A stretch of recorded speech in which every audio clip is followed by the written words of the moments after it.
Gagasan itu asupan pokok demokrasi berkualitas. Gagasan mesti dipertarungkan. Yang terbaik akan menang.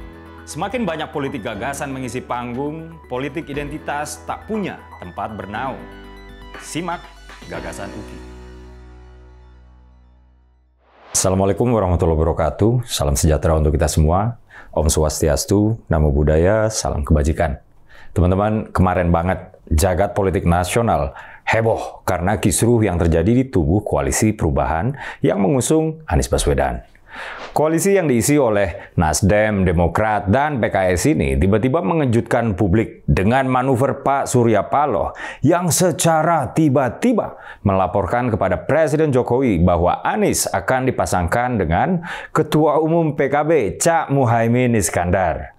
Dikutip dari kantor berita Tempo.co, Sekretaris Jenderal Partai Demokrat Tengku Rifki Harsha menyebut Pak Anies bersama Partai Nasdem telah melakukan pengkhianatan terhadap Koalisi Perubahan untuk Persatuan. Pak Rifki Harsha mengatakan ini karena Nasdem secara sepihak memutuskan Ketua Umum Partai Kebangkitan Bangsa PKB Pak Muhaimin Iskandar sebagai calon wakil presiden pendamping Pak Anies. Sementara Pak Anies terlihat fine-fine aja. Kata Pak Rifki, persetujuan ini dilakukan secara sepihak atas inisiatif Ketum Nasdem, Surya Paloh. Ini merupakan bentuk pengkhianatan terhadap semangat perubahan, pengkhianatan terhadap piagam koalisi yang telah disepakati oleh ketiga parpol, yaitu Nasdem, Demokrat, dan PKS Kata Pak Rifki dikonfirmasi oleh Tempo Kamis 31 Agustus kemarin banget. Sementara akun X atau sebelumnya disebut Twitter, @andiarif__, Ketua Bapilu Partai Demokrat, mengatakan, "Saya tidak menyangka Anies Baswedan berdarah dingin, tapi pengecut." Akun X @Johnson_JSP, Wasekjen Partai Demokrat, mencuitkan gambar tulisan yang merupakan sikap resmi Partai Demokrat yang ditandatangani oleh Sekjen Partai Demokrat, yaitu Pak Rifki. Surat tersebut cukup panjang. Beberapa kalimat menarik yang saya baca adalah: 1. Anies ditelepon oleh ibundanya dan guru spiritualnya untuk segera memfinalkan Anies AHY. 2. Pada 14 Juni 2023, Anies telah memutuskan untuk memilih AHY sebagai cawapresnya. 3.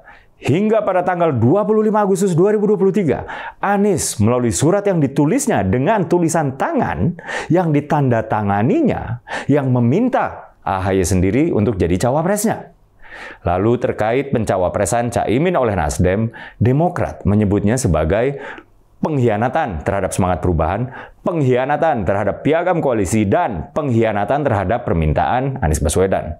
Sementara masih dalam surat tersebut disebutkan bahwa Pak Anies lebih patuh kepada Nasdem.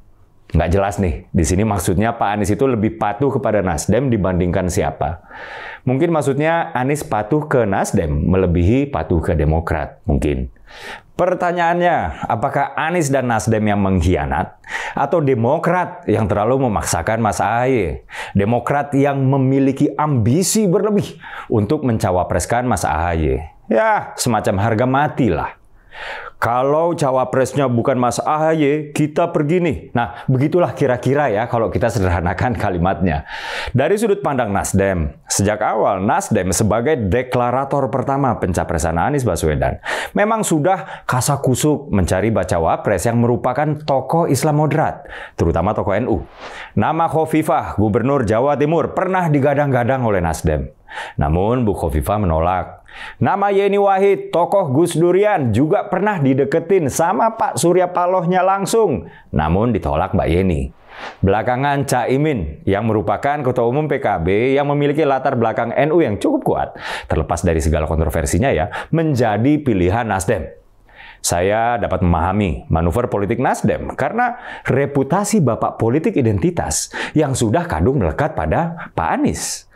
Jadi kini permasalahannya, yang benar tuh yang mana? Apakah betul Nasdem dan Pak Anies yang sejak awal sudah tahu harga matinya Demokrat, yaitu AHY cawapres, yang berkhianat kepada Demokrat? Atau Demokrat yang sejak awal sudah terlalu memaksakan Mas AHY menjadi cawapres? Sesuatu yang begitu nampak terang benderang melalui manuver-manuvernya. Atau kedua-duanya benar? bahwa karena Demokrat sudah seterang benderang itu memaksakan Mas Ahy sebagai cawapres sehingga mudah ditebak arah bidak caturnya, sehingga dimanfaatkan oleh Nasdem untuk meningkatkan daya tawar koalisi sampai ada penggantinya yang dalam hal ini adalah PKB. Sementara PKB nggak mungkin ambil celah kalau celah itu memang nggak ada. Sebelum saya tutup, saya juga tertarik membahas statement Demokrat yang tadi sudah saya sebutkan, yaitu Anies lebih patuh kepada Partai Nasdem. Nah, kita sama-sama tahu teman-teman bahwa Anies sudah dibawa kemana-mana sebagai jurkam Partai Nasdem.